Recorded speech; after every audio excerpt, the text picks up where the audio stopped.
The craziest thing is that this is probably not even the craziest story that came out in the last couple of weeks. Have you guys heard about eBay? I don't even know that we should say that. I heard about eBay. Yeah, so that 4-letter company that was out there, the FBI and the Department of Justice just came out and said they were charged with cyber stalking. So the story goes, it was 6 employees who got arrested, as high as people who were senior directors of safety and security, directors of global resiliency, managers of global intelligence. So all high titles here. There was a newsletter out there from a couple who lives in Natick, Massachusetts, not too far away from us, who had a newsletter that would criticize eBay and criticize other companies such as Amazon for what they were doing. And eBay decided that they had enough and had these, well, not eBay the company, the employees decided they had enough and decided they were going to cyber stalk them. So the first thing they decided they were going to do is they were going to deliver to the victims' homes a preserved beetle pig. So basically a pig that was in the stomach of their mother, a bloody pig Halloween mask, a funeral wreath,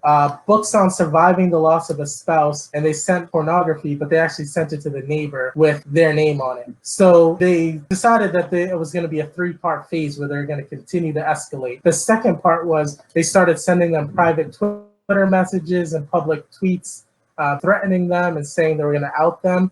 And where they got caught was when they tried to go into the third phase. Their third phase was they're going to fly all the way from California, where they're headquartered, to go to Natick, Massachusetts, break into their garage allegedly, and put a GPS under their car. So when they tried to do that, they got caught. The Natick couple ended up reporting it to the police, and the police figured out the connection that was there and figured out it was employees from eBay who were upset about the bad reviews. I just think this is probably the craziest story in America that's not getting any publicity right now.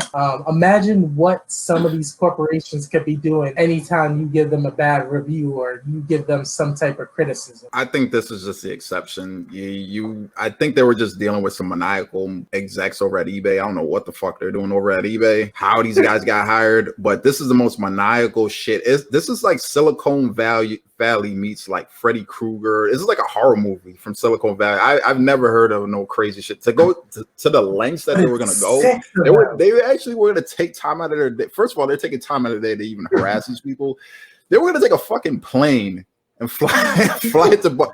Like, are you fucking kidding? Like, they did. They weren't going to. They took the plane. They were there. Oh, they took the.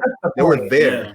They were there. They tried to go into her garage. Basically, is how they got caught. And they actually had documents set up where they were going to pretend like they were out there for a whole completely different reason. So they had a whole plan on if they got caught, what they were going to do. Clearly, it didn't work out for them. But yeah, it's the craziest story in America that's not getting any publicity. Imagine what these major corporations can do to you. Well, when a corporation starts handing out pornography to the neighborhood, it's always a good thing, I think, at the end of the day. So eBay knew how to bury this story, and it's because they gave pornography out to the whole Natick community. Everyone in Natick got Hustler, they got Playboy, they got everything. They were happy. So they're straight in Natick. They're happy as hell right now. Yeah, wow. So I'm not worried at all. I just think it's the craziest story.